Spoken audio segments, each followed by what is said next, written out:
Hey guys, welcome back to Unveiling Stories. Today we have a really sad story about this English professor who got betrayed by a girl in Thailand and ended up doing a life sentence. Before we start, make sure to subscribe.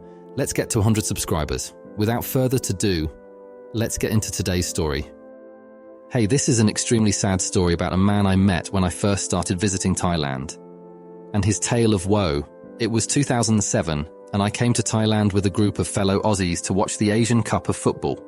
I met a young lady who later became my ex-girlfriend, but that's a story for another time.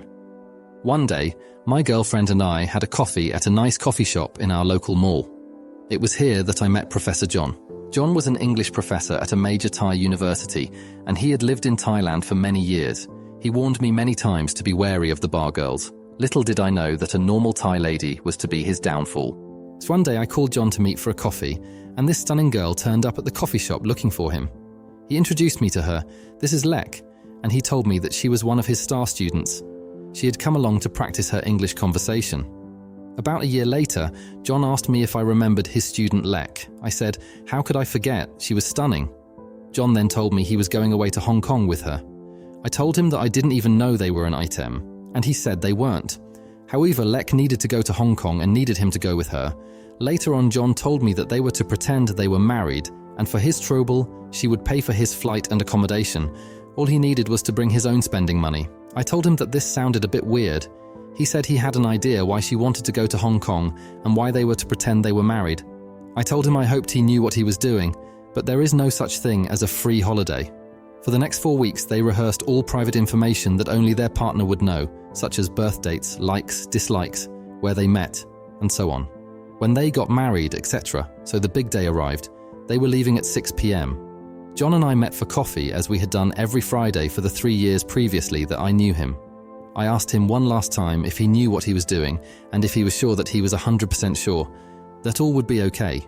He was only going away for 3 days, so I said that I'll see him next week for coffee.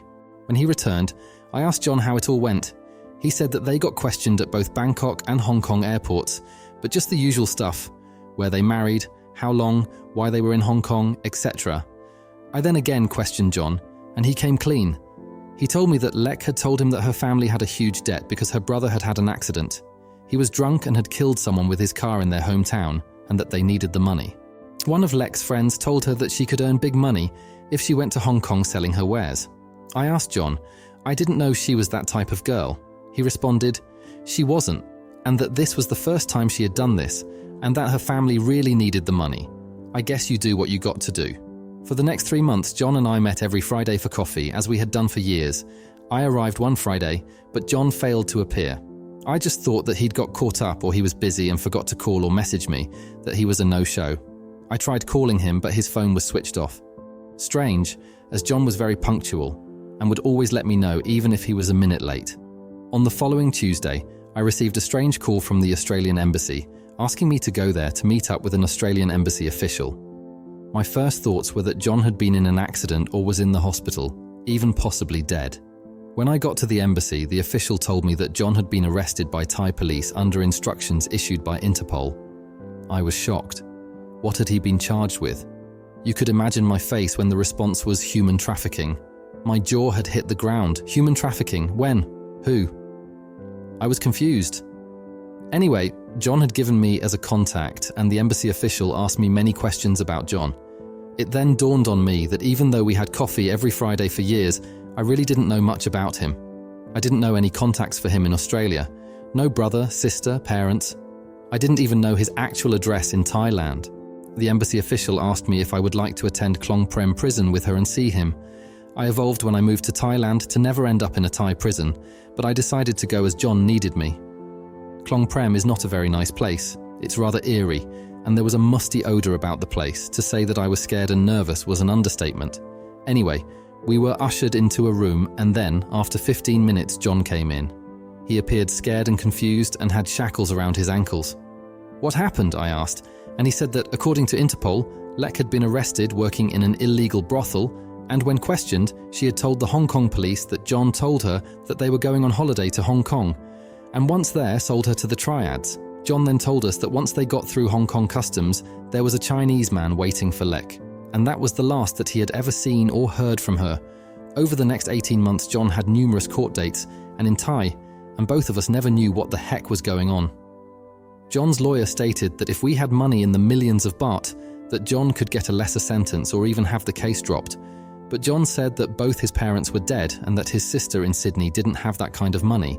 In the meantime, John had asked me to try and find Lek, saying that this is a misunderstanding and that she would clear it all up. I did go to the university to look for her, but had been told that she dropped out and none of her friends had seen her after that Australian man had trafficked her to the triads. What were they on about? How did they know this? I was to later discover that Lek's younger sister attended the same university and had told everyone this story. Finally, the date of the sentencings had arrived for John. Life in jail was a verdict. John's lawyer blamed me and John for this sentencing, saying that if we had paid the money as requested, the 3 judges would have given John only 8 to 10 years, and with royal pardons he would have been out in probably 5 years. John and I were in shock. Life in jail. So much for a free holiday. Things took a twist later that day, when a young girl in the courtroom came up to me, asking if I was John's friend. I said yes, and she introduced herself as Lek's younger sister in her broken English. She asked me to pass on Lek's apologies to John, but the triads had warned Lek that if she gave them up, they would knock her and her parents off and Lek's 2 younger sisters. Basically, John had been set up from the start. I had debated whether I should tell him, but I thought he needed to know, as every time I visit him, he would ask me if I had found Lek. When I told him this, I could see the life literally drain from his body. I visited him monthly for the next 9 months, and he was looking worse and worse each time. I could see that he was taking drugs, and when I asked him, he finally confessed. He told me it took away the boredom and that he had given up on leaving the jail alive. I told him to start taking English classes, but he said that he now hated the Thais and that he didn't want to help or teach them anything. This was someone like John who, for years, professed his love for the Thai people and their culture. He started to turn away visitors. I would put 3,000 baht in his prison account each month, so he could buy some of his daily needs to try and make his life more comfortable. 3 years after his sentence, I received a call from the embassy saying that John had died of an overdose. The official had told me that John was also HIV positive and had contracted hepatitis and diabetes. Sorry that this was a long and sad story. However, there is a very important lesson to be learned here. If something is too good to be true, then it usually is.